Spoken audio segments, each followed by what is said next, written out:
Noi dei granchi prendiamo le misure del carapace, quindi distanza massima da spina a spina, in questo caso no? Abbiamo 16 cm di distanza massima, poi la distanza del carapace senza le spine laterali, in questo caso è 12 cm, la lunghezza di dalla testa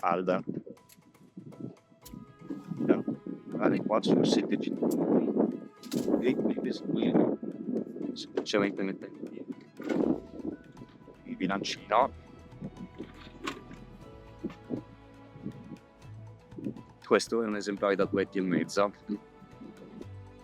Ha le chele più rossicce e sull'addome presenta questa curvatura a cupola dove poi crescono le uova quando viene fecondata. Mentre il maschio ha le chele più azzurre, meno rossicce, e diciamo ha questa forma dell'addome che è completamente diversa dalla femmina. Ok. Questa è la femmina giovanile che ha l'addome a triangolo. Non è ancora pronta a quasi.